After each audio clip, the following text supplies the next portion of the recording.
مؤرخ لکھتے ہیں کہ حوازن اور ثقیف دو طاقتور قبیلے تھے۔ مسلمانوں نے مکہ فتح کر لیا تو ان دونوں قبیلوں کو یہ خطرہ محسوس ہوا کہ دونوں کے لوگ الگ الگ بستیوں میں رہتے ہیں اور بستیوں کی تعداد زیادہ ہے اور یہ ایک دوسرے سے دور دور ہیں۔ مسلمان ہر بستی پر قابض ہو کر دونوں قبیلوں کو ٹکڑے ٹکڑے کر دیں گے۔ انہوں نے سوچا کہ قبیلوں کو متحد کر کے مسلمانوں پر حلہ بول دیا جائے۔ دونوں قبیلوں کے لوگ لڑنے والے آدمی تھے۔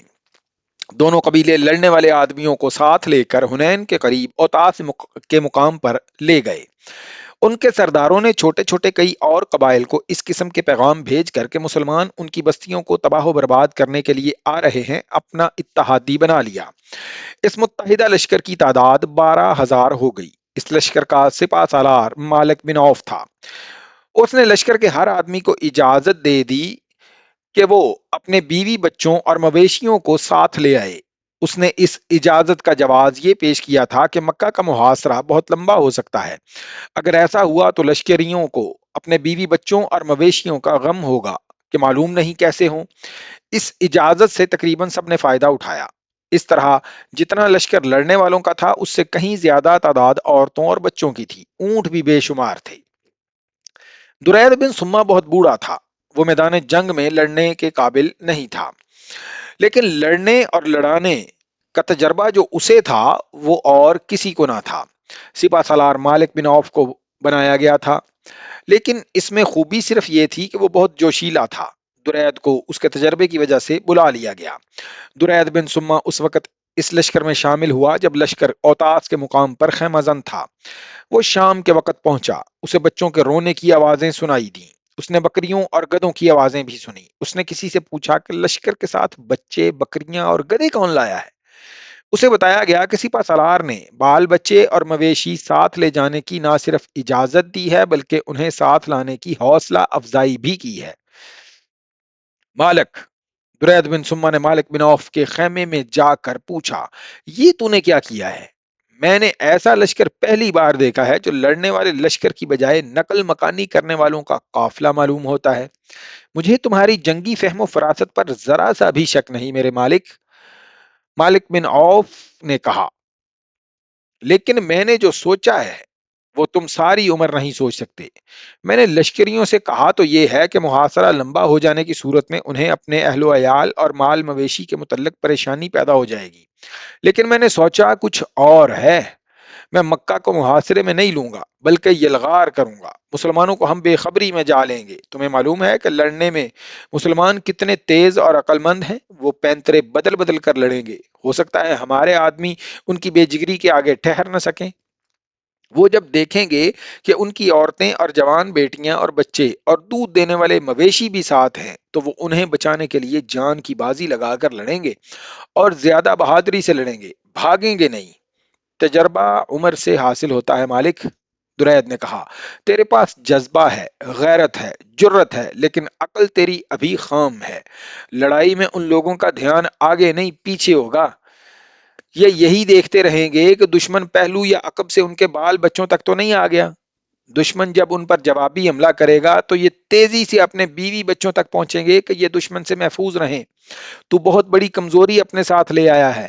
محمد کی جنگی قیادت کو تو نہیں جانتا، میں جانتا ہوں۔ ان کے پاس ایک سے ایک بڑھ کر قابل سالار ہے۔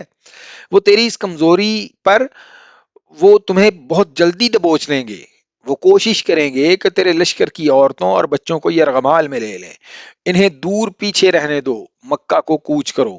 احترام کے قابل بزرگ، مالک بن عوف نے کہا، تم بہت پرانی باتیں کر رہے ہو۔ تم نے محسوس نہیں کیا کہ اتنی لمبی عمر نے تمہیں تجربوں سے تو مالا مال کر دیا ہے، لیکن عمر نے تمہاری عقل کمزور کر دی ہے۔ اگر میں سپہ سالار ہوں تو میرا حکم چلے گا۔ میں جہاں ضرورت محسوس کروں گا تم سے میں مشورہ لے لوں گا۔ مورخوں نے لکھا ہے کہ درید بن سما یہ سوچ کر چپ ہو گیا کہ یہ موقع آپس میں الجھنے کا نہیں ہے۔ تم لشکر سے کچھ اور کہنا چاہتے ہو تو کہہ دو، مالک بن عوف نے کہا۔ جو کام مجھے کرنا ہے وہ میں تمہیں بتائے بغیر کروں گا، درید نے کہا۔ مجھ میں لڑنے کی طاقت نہیں رہی، لڑا سکتا ہوں۔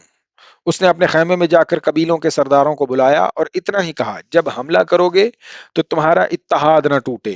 تمام لشکر سے کہہ دو کہ حملے سے پہلے تلواروں کو نیام میں توڑ کر پھینک دیں، تلواروں کی نیامیں توڑ کر پھینک دیں۔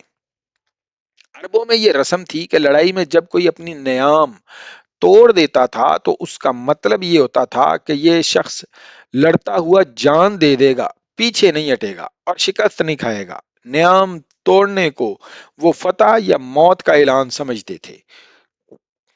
کسی بھی تاریخ میں ایسا اشارہ نہیں ملتا کہ دریاد بن سما نے قبیلوں کے سرداروں سے کہا ہو کہ وہ اپنے اہل و عیال کو وہاں پر رہنے دیں، لیکن دو مؤرخوں نے لکھا ہے کہ لڑائی کے وقت صرف حوازن قبیلہ تھا جس نے اپنی عورتوں، بچوں اور بکریوں وغیرہ کو اپنے ساتھ رکھا تھا۔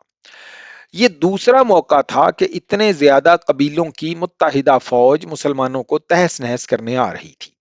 اس سے پہلے جنگ خندق میں اتنے زیادہ قبیلے مسلمانوں کے خلاف متحد ہوئے تھے، اب مالک بن عوف اس میدان پر متحدہ فوج کو لے جا رہا تھا کہ وہ مکہ پر اچانک ٹوٹ پڑے گا۔ اب مالک بن عوف اس امید پر متحدہ فوج کو لے جا رہا تھا کہ وہ مکہ پر اچانک ٹوٹ پڑے گا۔ اس لشکر کو اب اوتاس سے مکہ کو کوچ کرنا تھا اور اس کوچ کی رفتار بہت تیز رکھنی تھی۔ اوتاس میں لشکر کا قیام اس لیے زیادہ ہو گیا تھا کہ دوسرے قبیلوں کو وہاں اکٹھے ہونا تھا۔ اگر اس لشکر میں صرف لڑنے والے ہوتے تو لشکر فوراً مکہ کی طرف پیش قدمی کر جاتا۔ اس میں عورتیں اور بچے بھی تھے اور ان کا سامان بھی تھا، اس لیے وہاں سے کوچ میں خاصی تاخیر ہو گئی۔ اس دوران مکہ کی گلیوں میں ایک للکار سنائی دی، مسلمانوں ہوشیار ہو جاؤ! وہ ایک شتر سوار تھا جو رسول اکرم صلی اللہ علیہ وسلم کے گھر کی طرف جاتے ہوئے اعلان کرتا جا رہا تھا، خدا کی قسم جو میں دیکھ آیا ہوں وہ تم میں سے کسی نے نہیں دیکھا۔ کیا شور مچاتے جا رہے ہو؟ کسی نے اسے کہا۔ رکو اور بتاؤ کیا دیکھ آئے ہو؟ رسول اللہ کو بتاؤں گا، وہ کہتا جا رہا تھا۔ تیار ہو جاؤ، حوازن اور ثقیف کا لشکر۔ رسول کریم کے کو اطلاع مل گئی کہ حوازن اور ثقیف کے قبیلوں کے ساتھ دوسرے قبیلوں کے ہزاروں لوگ اوتاس کے قریب خیمہ زن ہیں اور ان کا ارادہ مکہ پر حملے کا ہے اور وہ کوچ کرنے والے ہیں۔ تاریخوں میں اس شخص کا نام نہیں ملتا جس نے اوتاس میں اس متحدہ لشکر کو دیکھا اور یہ بھی معلوم کر لیا تھا کہ لشکر کا ارادہ کیا ہے۔ مؤرخوں نے اتنا ہی لکھا ہے کہ رسول کریم کو قبل از وقت غیر مسلم قبیلوں کے اجتماع کی خبر مل گئی تھی۔ ان مورخوں کے مطابق اور بعد کے مبصروں کی تحریروں کے مطابق رسول اکرم کی خواہش اور کوشش یہ تھی کہ جنگ و جدل سے گریز کیا جائے اور ان غیر مسلموں کو جو آپ کو اور مسلمانوں کو دشمن سمجھتے ہیں، آپ کے خلاف سازشیں تیار کرتے رہتے ہیں، انہیں خیر سگالی اور بھائی چارے کے پیغام دیے جائیں۔ اس خواہش اور کوشش کے علاوہ جنوری 630 عیسوی میں حضور اکرم لڑنے کی پوزیشن میں نہیں تھے، کیونکہ آپ نے مکہ کو چند دن پہلے ہی اپنی تحویل میں لیا تھا اور شہر کے انتظامات میں مصروف تھے۔ حضور کو مشورے دیے گئے کہ شہری انتظامات کو ملتوی کر کے دفاعی انتظامات کی طرف فوری توجہ دی جائے اور دشمن کے حملے یا محاصرے کا انتظار کیا جائے۔ رسول اللہ کے مشورہ دینے والوں سے رسول اللہ نے مشورہ دینے والوں سے یہ کہہ کر ان کا مشورہ مسترد کر دیا کہ ہم یہاں دفاعی مورچے بنا کر ان میں بیٹھ جائیں اور جب دشمن کو خبر ملے کہ ہم بیدار ہیں اور قلعہ بند ہو گئے ہیں تو دشمن مکہ سے کچھ اور دور خیمہ زن ہو کر اس انتظار میں تیار بیٹھ جائے کہ ہم دفاع میں ذرا سی بھی کوتاہی کریں اور وہ شہر کو محاصرے میں لے لے یا سیدھی یلغار کر دے تو یہ دشمن کو دعوت دینے والی بات ہوگی کہ مسلسل خطرہ بن کر ہمارے سروں پر بیٹھا رہے۔ اس دور کی مختلف تحریروں سے صاف پتہ چلتا ہے کہ رسول کریم نے یہ اصول وضع کیا اور مسلمانوں کو ذہن نشین کرایا تھا کہ دشمن اگر اپنے گھر بیٹھ کر ہی للکارے تو اس کی للکار کا جواب ٹھوس طریقے یعنی عملی طریقے سے دو۔